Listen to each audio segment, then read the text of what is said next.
You guys mentioned that this wasn't an overnight decision. I believe word emerged probably about 10 months ago, maybe late March, late April, that you guys had asked for your releases from WWE.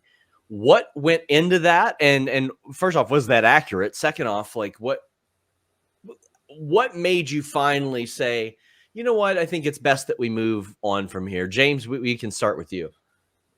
So, I mean, yeah, it was around about March, April. I think, to be honest, it was around about just after, NXT Takeover WrestleMania. We did that show, and we did honestly, the match we did on that show, I thoroughly enjoyed. The crowd were going crazy for it. It was a very story driven match. Really happy with the match, but it just felt at that time it felt like that was our exit for us. And it wasn't at that point we decided. It was something we were within conversation for a good year before then. As we saw a lot of our colleagues move on from the brand, as they thought what was best for them, and a lot of them have done well for themselves. It just felt like we were, without trying to say we're victims, because we're not, but we were just victims of bad timing when it came to our career within NXT America.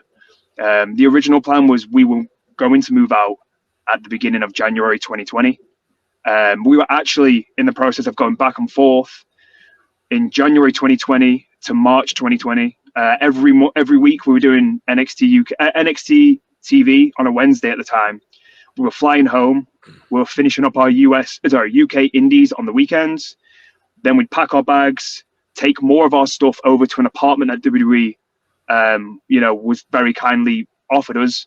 And we'd actually move all of our belongings over there over a 6-week period. And on that final week, when we actually got rid of all of our stuff, we got landlocked in the UK for COVID. But that was the original, plan was for us to move out then, and then, steamroll into the WrestleMania takeover that year.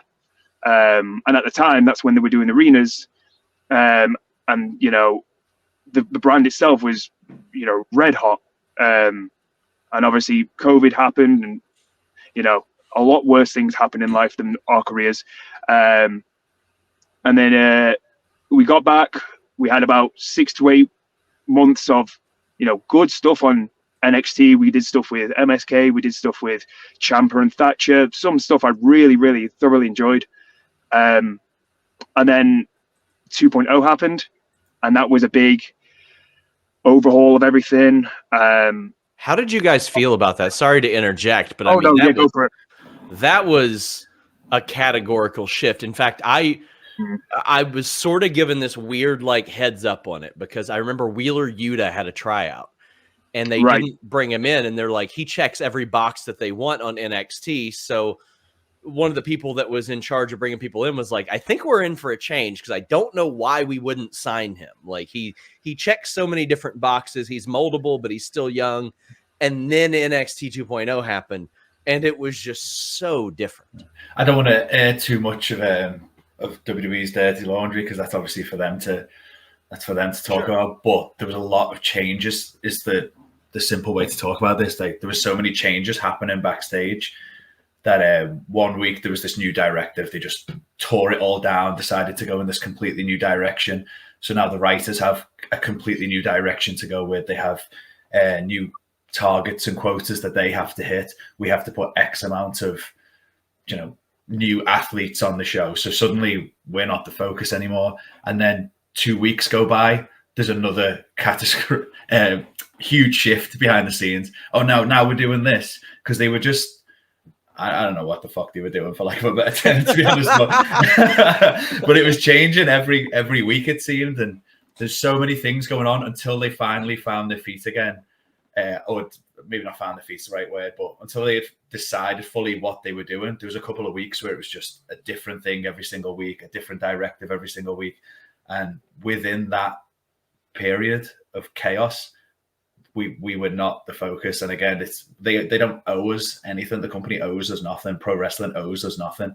But as us, we care about our own career. Like, our main focus is our career. Their main focus may not be, but our main focus is. So when we don't become the focus anymore, and when we start getting shifted into a different role where we almost become player coaches, on screen, we're kind of helping out a lot more talent. Well, then over a longer period, we realize, well, our career is not going anywhere right now. This is not going in the direction that we want it to. The money's good, but it's not worth feeling this way. So it's time to move on and go and have fun again. Yeah, definitely. I think it's a nice compliment, and it really is a nice compliment when, the office trust you to guide people through live TV. Like, because a lot of people, and again, like, a lot of people have done amazing for themselves, but at that time, they were literally thrown in the deep end, like really thrown in the deep end. And they've done really well for themselves now. But it was a nice compliment, and it was nice that they trusted us to get people through, 3-segment matches. But then, like, Zach said, then, like, we became player coaches, and for what it's worth, we became. I felt we became old furniture, so to speak, because of how quickly everything turns over there, and especially with NXT, it's such a fast business model where characters are on TV for 6 months to a year, maybe 2 years at a max, and then they're off onto the main roster. Well, by the time me and Zach decided, we were already three years in, and we were very much good tools for them to get people ready. But again, like, that's not what it's again, good money, and it's, a comfortable job, as in, like, myself and Zach, we didn't have to turn up to the PC. Like, the PC was for people who were learning to wrestle. We didn't have to do that. Like, our actual schedule near the end was just a Tuesday, and I live 10 minutes away from the performance center, so I would do my match, and then I'd go home and then, see my lovely dogs and my wife, and it'd be very comfortable. That like right now, very comfortable. But that's not what I moved away from my friends and family, and why we didn't close our business in the UK. It's not what we did. It's not what we've sacrificed all this for.